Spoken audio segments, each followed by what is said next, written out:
Right now, let's get analysis. We're now joined via Zoom by political analyst Rebone Tau. Rebone, thank you so much for your time this afternoon. So let's discuss this. 4 other members of parliament resigned to make way for the new MPs.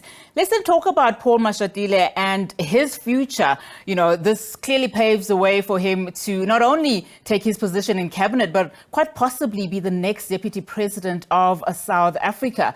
Your thoughts? Good afternoon, Unat, and good afternoon to the viewers at home. Yeah, absolutely. I mean, we've all been waiting for this day, because there's been speculations, since Jan that the current Deputy President of the Republic, has rendered his resignation, and I think with him speaking out this weekend showed that he really wants to go. And as we know, President Ramaphosa, in his the way he operates, he's always slow to take any decision, and I think the thing about the sitting deputy president was that he felt that he's no longer wanting to be at the union building. He just wants to go home, and he has pushed President Ramaphosa to actually now start moving. Because, I'll give you an example. We have not had the Minister of Public Service since Ayanda Hlolo resigned, I think if in April 2022, if I'm not wrong. Let's then talk about, David Mabuza, just your thoughts around his announcement of the resignation, just the way in which it was handled, given the channels that he used to make this announcement, and also his choice, saying that, Paul Mashatile should be the one that assumes in the role of Deputy President of the country.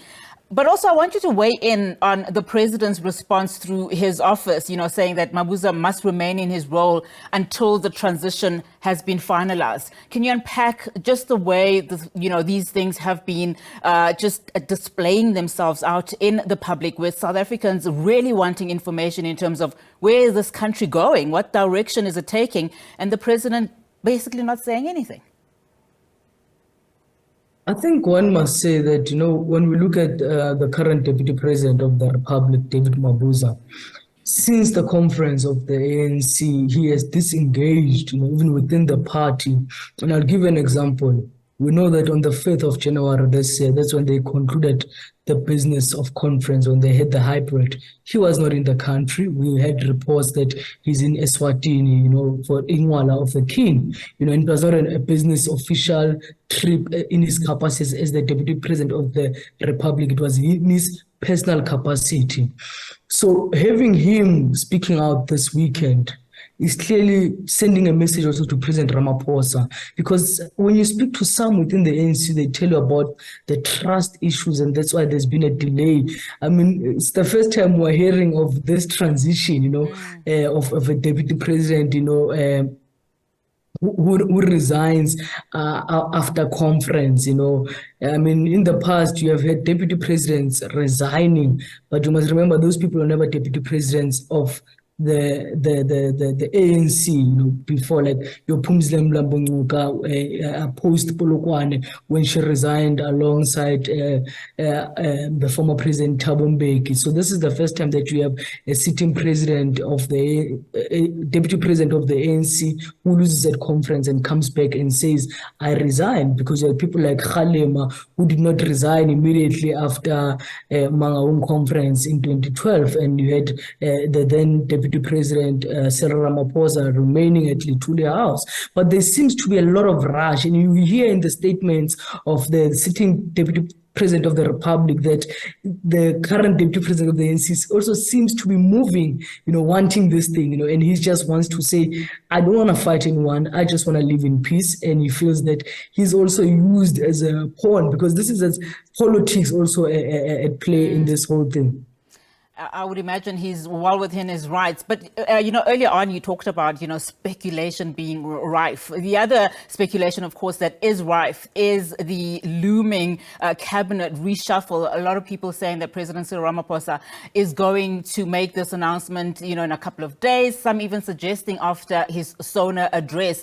Just talk to us about how this is likely to sway, particularly, as you've mentioned, one department at least that has had no, key role play in that. But there's also some members that we know that, whose political career, at least in the cabinet point of view, are likely to go. You know, I can mention Minister Sisulu and as well as Dr. Nkosazana Dlamini-Zuma.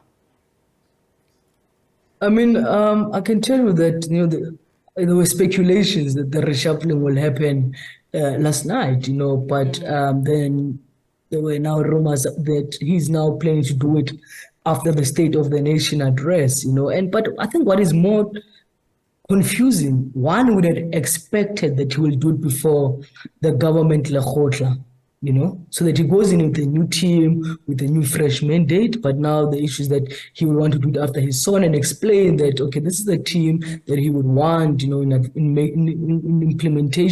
the implementation process of what he would have promised South African in the State of the Nation address.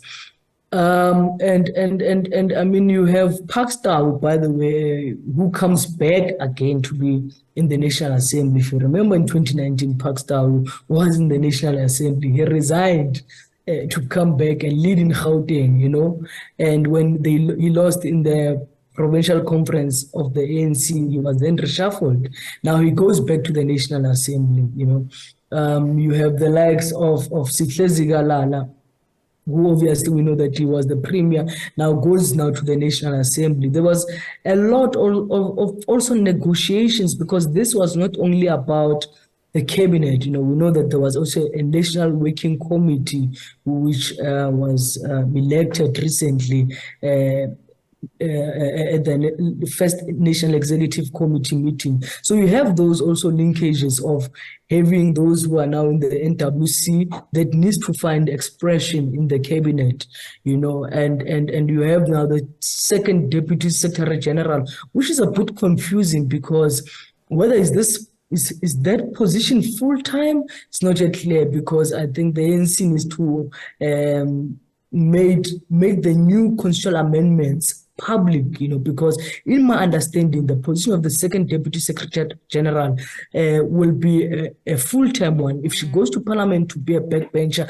does that mean that she will be just earning a salary and, you know, being at Little House? If she goes in and become a minister, for which portfolio will she go to? Monitoring and evaluation? Because at Little House, she's given that responsibility of doing monitoring and evaluation of cabinet ministers. You have the likes of Nkosazana Dlamini-Zuma, who was contesting for the position of president and was very vocal against the sitting president. But the other thing, you've got the disaster management that's coming of Eskom. And when I speak to some people, they're saying that there is a possibility that she might actually be left and not be reshuffled, you know, because she needs to deal with this disaster management and so forth. So right now, President Ramaphosa, I can say, is playing his cards very close to his chest around the cabinet, you know, and one thing that he is more dangerous now than his first term.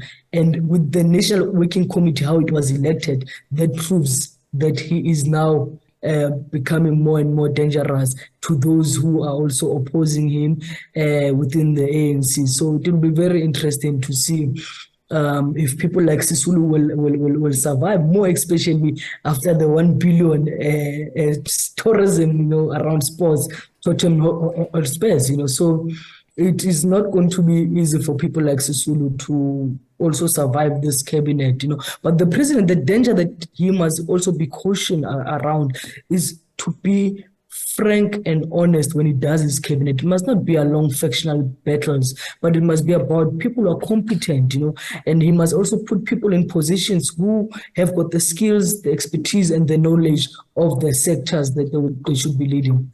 Absolutely, Rebone. And of course, another thing that people would like to see is him being frank and honest when he does deliver his State of the Nation address. But that's all the time we have for this afternoon, I'm afraid. Thank you so much for your insights and your analysis. Of course, that was political analyst Rebone Tau.